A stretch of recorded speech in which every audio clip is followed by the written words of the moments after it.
नमस्ते दोस्तों, मैं हूं डॉक्टर सुरभि और इस नए वीडियो में आप सभी का स्वागत है। ये तो सभी को पता है कि जहां इंसान होंगे वहां कीटाणु यानी माइक्रो ऑर्गेनिजम्स तो होंगे ही। फिर चाहे वो हमारा घर हो, ऑफिस हो, मार्केट हो या कोई पार्क हो। पर क्या आपको पता है कि हमारी बॉडी के अंदर भी करीब 39 ट्रिलियन कीटाणुओं का घर होता है।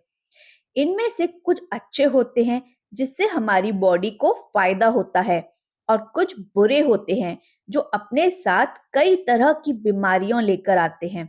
और कुछ होते हैं अपॉर्चुनिस्ट जो चुपचाप हमारी बॉडी में बैठे रहते हैं जब तक हम हेल्दी हैं।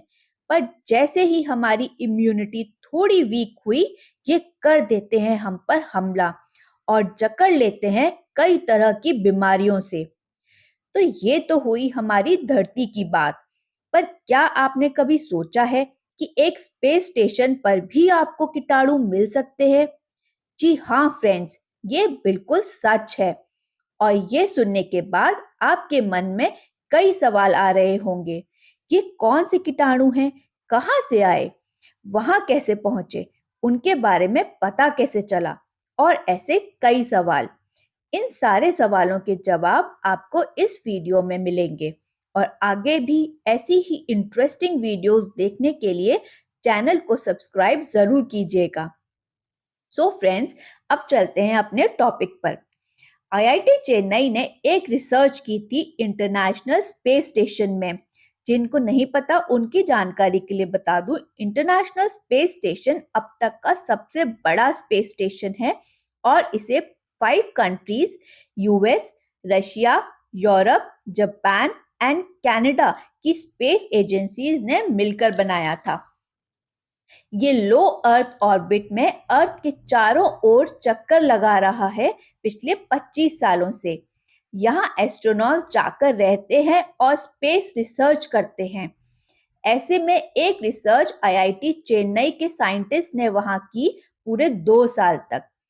तो पूरे 2 साल तक उन्होंने इंटरनेशनल स्पेस स्टेशन के अलग अलग हिस्सों से क्लिनिकल सैंपल्स कलेक्ट किए और पीसीआर एंड सीक्वेंसिंग करके ये पता किया कि उन सैंपल्स में कौन कौन से माइक्रो ऑर्गेनिजम्स यानी कीटाणु हैं।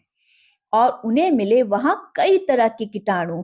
और उनमें से एक मिली new species of multi drug resistant bacteria Enterobacter bugandensis. ये एक अपॉर्चुनिस्टिक पैथोजन है जो लोअर रेस्पिरेटरी ट्रैक्ट को अटैक करता है। ये बच्चों के लिए और उन लोगों के लिए जिनकी इम्यूनिटी वीक है, उनके लिए जानलेवा भी हो सकता है। ये अनुमान लगाया जा रहा है कि ये बैक्टीरिया अर्थ से ही वहां पहुंचा होगा, रीसप्लाई एयरक्राफ्ट से, या फिर जो नए एस्ट्रोनॉट्स की टीम वहां जाती है उनके साथ साथ ये और ऐसे कई कीटाणु वहां पहुंच गए। साथ ही उन्होंने पाया कि टाइम के साथ साथ इस बैक्टीरिया ने खुद को इवॉल्व किया है और अडेप्ट किया है स्पेस के एक्सट्रीम एनवायरनमेंट और जीरो ग्रेविटी में। सो फ्रेंड्स, ये एक चिंता का विषय है और ऐसे में हमारे मन में कई सवाल उठते हैं।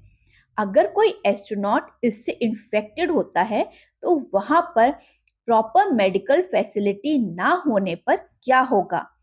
क्योंकि ये बैक्टीरिया मल्टी ड्रग रेजिस्टेंट है, इस पर आसानी से कोई मेडिसिन काम भी नहीं करेगी और इसका ट्रीटमेंट मुश्किल होगा।